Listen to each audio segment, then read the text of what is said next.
I'm very pleased to be able to say a couple of words to you in Belgrade. I'm very sorry to be there. I would have liked to be so. I think you have an important possibility of a European dialogue on these important issues prior to a lot of people getting together for the Internet Governance Forum in Nairobi in September of this year. I understand that the subject for your opening session now is Internet for Democracy, a tool, a trap, or what? I think most of us know roughly the answer to that particular question, but we also know the importance of really addressing these issues at a critically important period in time. We do see, and just look at the development that we have seen in Middle East and in North Africa, but also in the east of Europe, look at Belarus, the importance of the Internet as something that paves the way for more freedom of information, that makes it much harder for dictatorships and authoritarian regimes to control things. It was not a coincidence that the Mubarak regimes in its dying days has tried to close down the entire Internet, and we see that same pattern repeat each and everywhere. So we need to stand up clearly for the freedom of the net and the freedom on the net at this crucial period in time.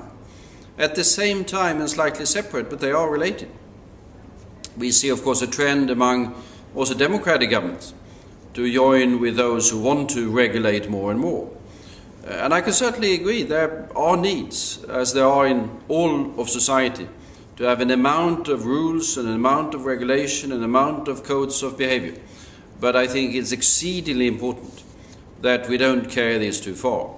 And although there is a need for discussion on these issues, I would say that from the European point of view, our emphasis should be on the freedom issues of the net.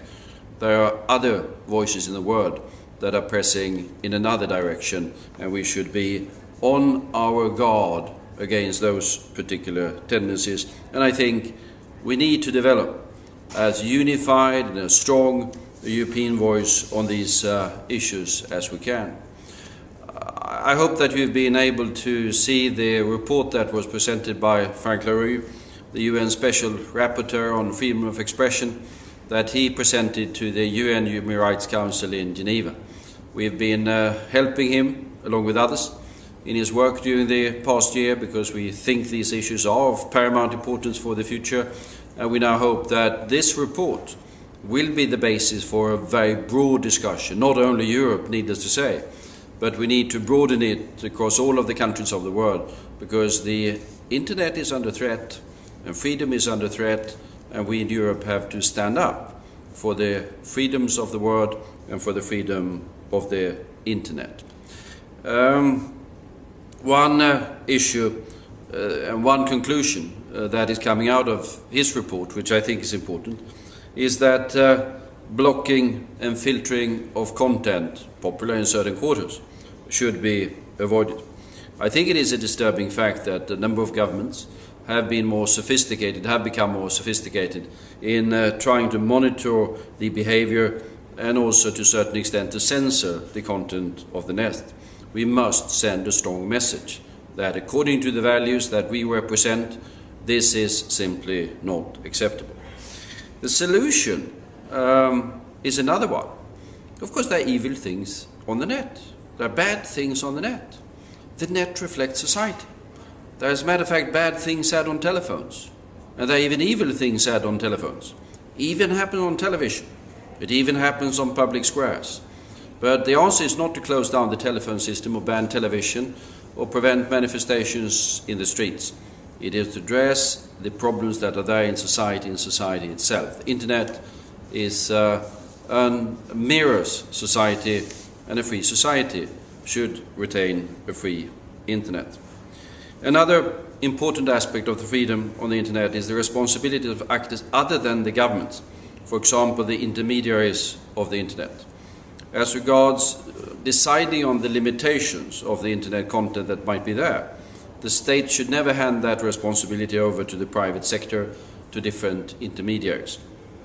No one should be held responsible for content which is distributed on the Internet of which the provider is not the author, unless one has specifically accepted to do so. And we need to find effective ways to protect intermediaries internationally.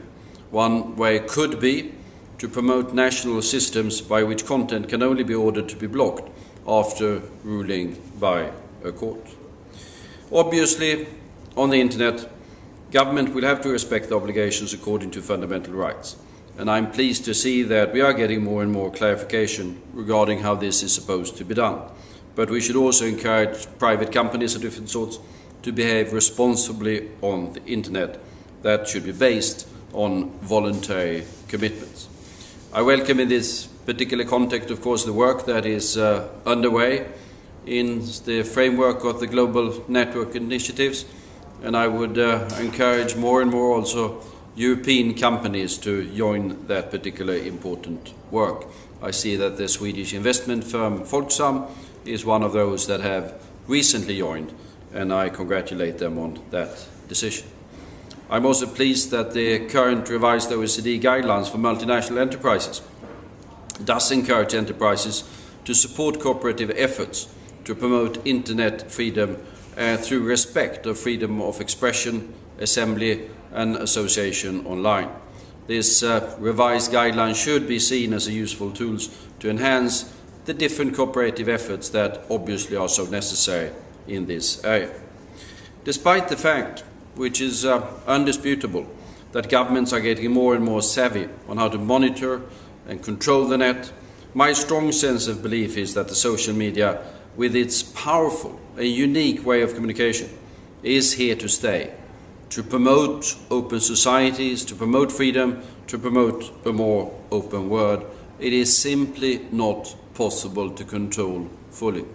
And what we are doing, of course, is also that we are giving some means of support and some means of help to those that are able to provide the technologies that makes it possible really to access all of the net, even in situation, even in areas, even in countries where governments are trying to suppress the freedom of the individuals. That is important, and we will continue to do that.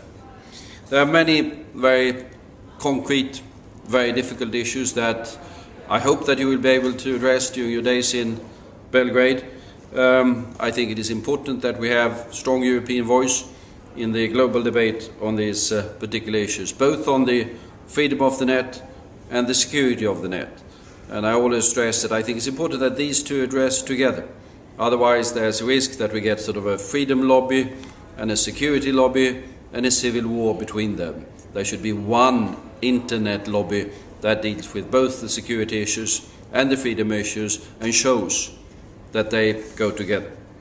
Among the things that I hope that you can perhaps in the distinguished panel in this first or one of the first sessions I understand in Belgrade, which I hope that you will be able to address, just mention two.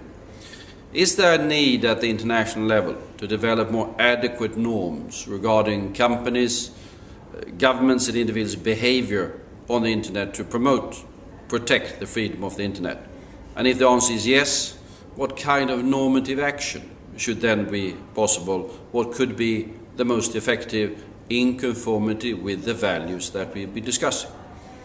And secondly, how do we best respect the right to privacy of the individual? I think this is going to be a more and more sensitive question in our different societies. Do you agree with what the UN Special Rapporteur states or says, that except for very limited, strictly controlled situations, we should ensure that individuals can express themselves anonymously online and refrain from adopting real name registration systems? These are among the very many issues that I hope that you will be able to address. And let me also say that